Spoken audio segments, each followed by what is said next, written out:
Welcome to Keep What You Earn, your judgment and jargon-free zone for entrepreneurs of all levels. Get ready to learn how to scale your business, save money in taxes, and create a business that grows your wealth. If it feels like the financial side of business is like eating your vegetables, well then think of this podcast as the ranch dressing to make the process a little more enjoyable. My name is Shannon Weinstein. I'm a CPA and business owner on a mission to simplify money and empower others through knowledge. I hope this episode inspires you to take action, but remember that the information we share is for educational purposes only and is not individual tax advice. Now that we got that out of the way, let's start the show.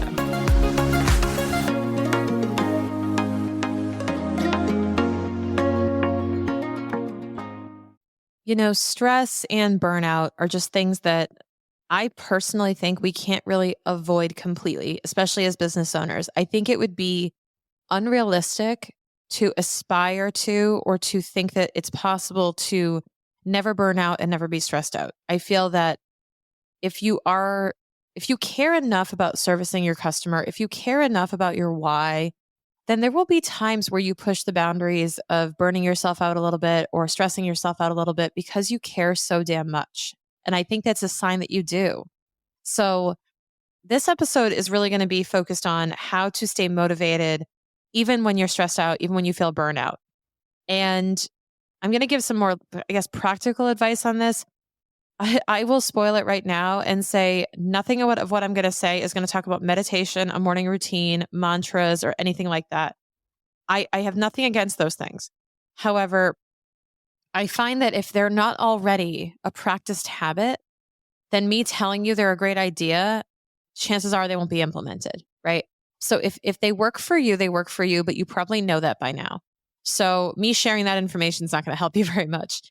But what I do want to share is a couple of things that I do whenever I feel kind of the symptoms of burnout starting to creep up and how I've managed to avoid having any real major burnout ever since I left my corporate job. So number one is I always anchor back to the why.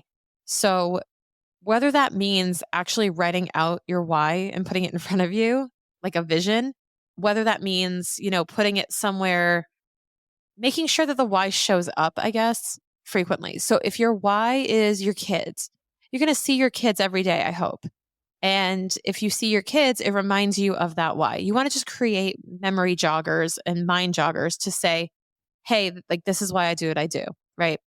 And part of that experience is also surrounding yourself with not only the people and the reminders, but creating the experiences that remind you of the why. So here's how that shows up in my life.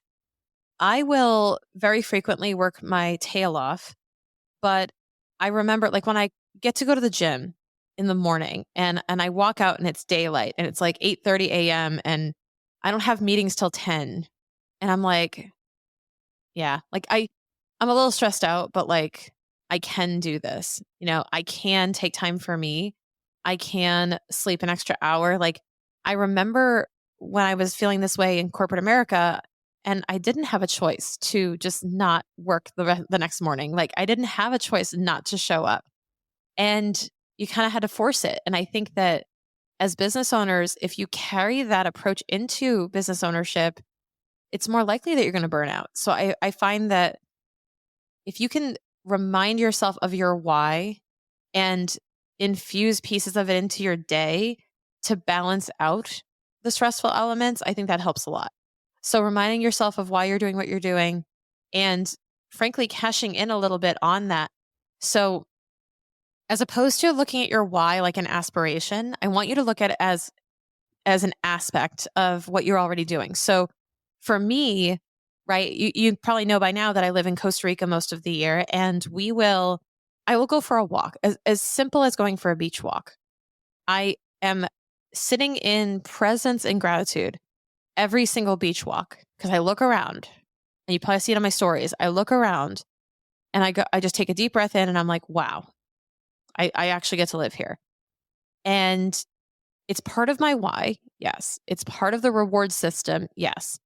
But I do those during work days. Like I go for a beach walk. It's not like a reward at the end of the day, like dessert for eating my vegetables. Like I'll go for a walk in the middle of the day in between meetings just to clear my head, just to do what I have to do.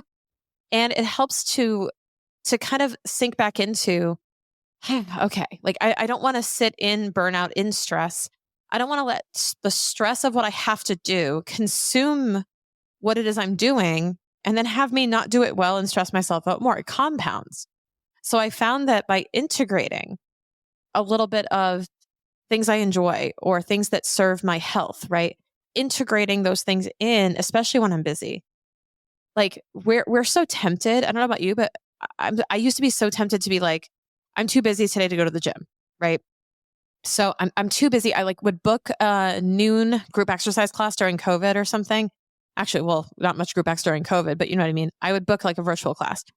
So I would book something at noon during COVID, and every day I wanted to cancel it. Every day I was like, I'm too busy. I don't want to do this right now. I can't be pulled away for an hour. I'm in the middle of something. And I'll tell you what, even though it sounds counterproductive to pull yourself away in the middle of something after a long morning of like 3 or 4 hours of work, I would go, I would work out, I would train with my trainer, I would do what I had to do. I come back and I was like, hey, and I went right back to work with so much less stress and tension. So what I'm realizing I was doing, I'm realizing this as I'm saying this, was I was disrupting my pattern of stress. I was intentionally disrupting the stress inducing activity of work. And even though we are tempted to like kind of envelop ourselves in the stress and then say, because I'm stressed out, I must work harder and I must focus and I must get this done. I mean, yes, but sometimes what it takes to really get it done and get it done right is to recognize that you're stressed out and to actually get in out of your own way and go do something else for a little bit and come back to it when you're feeling a little better. And I think that we don't appreciate that nearly enough. We kind of dismiss that as being lazy or distracted or, I just imagine in corporate America, if you were like, hey, I worked really hard this morning. I'm going to go to the gym from like 2 to 3. I need a break. Like, I feel like this generation, this year that we're in, that's not unheard of. But I'll tell you what, in 2010, absolutely unheard of. Like 2005, unheard of, to just like get up and leave and go to the gym in the middle of the business hours. Like, who the hell are you that you think you can do that, right? But things are changing. And I think we're realizing that we can't get into a rhythm and sustain what it is we've been doing. It's just not healthy. And, COVID was a great reset for this to kind of make us reassess our routines and what we were doing and just reset our standards of what we're willing to tolerate when it comes to stress and burnout. The other thing that I would suggest, and one thing I've done, is I've gotten better at recognizing the signs that burnout's coming. So I start to feel a little bit of stress. I don't wait until I feel a lot of stress anymore. I wait. I say, you know what? I feel a little stressed out. I feel a little like a cloudy mind. I can't focus. I can't pay attention to what people are talking about. I'm too engulfed in what it is I'm doing, or I'm too worried about something. I have to take a step back because 9 times out of 10, when I'm worried about something, it's just in my head. Like, I'm worried about getting something over to a client. And truth be told, they weren't expecting it that day. I just really wanted to get it done that day. It was my own internal deadline that I was missing. But I'm not really accountable to getting that done that very day. So there's no reason for me to stay up till midnight to work on something that I easily could do at 8 a.m. the next day and not really have anybody suffer over. And that's one thing that I had to learn as well is, it's probably better to get a good night's sleep and pick it up in the morning. You don't have to leave everything done at the end of the night. And I know some of you listening are like, yeah, it's kind of me. I hear you. I can get very restless actually at night these days if I feel like I left too many things unfinished. And I know that about myself. But here's the thing, because I know that about myself, I will make a conscious effort to get back into the swing of things around 7 or 8 p.m. if I need to get a few things done. But I'm trying my best to have this rule where around 9 p.m., and I'm already violating it right now, but around 9 p.m., shutting the laptop and not working. I'm being better. I'm trying to get better about the phone part of it, but trying to not work after about 9 is ideal. Because then I can let my brain start to wind down, start to get relaxed, start to kind of chill out a little bit, think about the day, reflect on the day, start thinking about other things, clear the mind, and do that. And part of the reason why I'm so big on take yourself away from work for a little bit, just to hit that reset button is because I truly believe that we get our best ideas in flow state. We get our best ideas in the shower. We get our best ideas on a walk. We get our best downloads when we are not occupied. We're not occupying our brain. So when you're occupying your brain with all these different thoughts and activities and judgments and worries, you're blocking good ideas from entering. You're blocking the creativity from coming in. And very often that creativity or that download or that idea is the thing that actually alleviates the stress. Like it actually is the idea that will unlock everything. I'm going to give you an example of how this just happened in my life. I was super stressed out over some client deliverables. And in turn, what ended up happening was I started getting really stressed out, worried, and I couldn't really think straight. Like I wasn't thinking clearly. Like I hadn't gone for a walk in a little bit. I was just kind of, just focused and obsessing over my work and just worried about getting it done. And then I realized I was working so hard to get this one thing done in a spreadsheet that was relatively manual, that because I was so engulfed in that and I didn't take a break, it didn't occur to me that I had a tool at the time that I could have manipulated and leveraged that would have eliminated half the time I spent and gotten the same result. Like it would have automated the process. But I wasn't thinking clearly. I wasn't thinking outside of the tactical. I wasn't able to do that because I was so stressed out. So understand that when you're too focused on the details, when you're too stressed out, you're actually blocking some of the bigger visions, the bigger ideas, the bigger why behind it. And frankly, some of the $1 million ideas from entering in because you're worried about the $10 ideas. And that's just the truth. Like you're going to obsess over the little details and then not realize that you're living too close to the decimal point.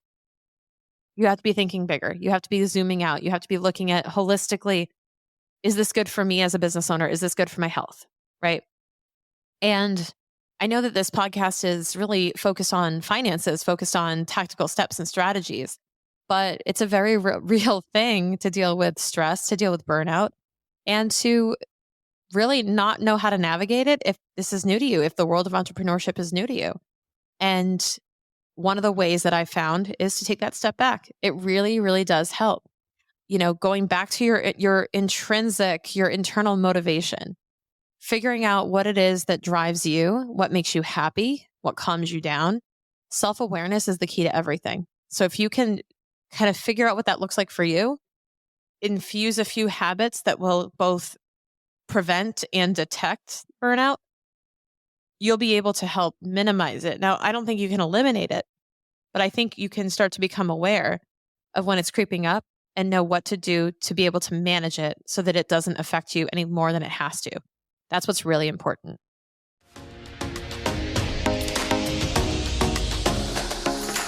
If you're a business owner who's been listening to this show, but you want a little bit more personalized advice and you want to pick my brain on your business and get your own financial strategy in place, well, I'm excited to announce that I'm now offering CFO power sessions for business owners who want help translating what their numbers are trying to tell them, but don't necessarily want the support of an ongoing fractional CFO.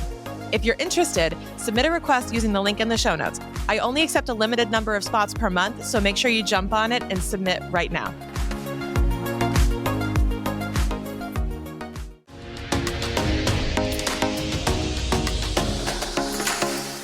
Thank you so much for listening. If you enjoyed this episode, please leave a rating and review on your podcast platform. This small action goes a long way for podcasters to get our message heard by more business owners just like you. Be sure to check out the show notes for links to information about our guests and ways to get in touch with me. We'll see you on the next episode.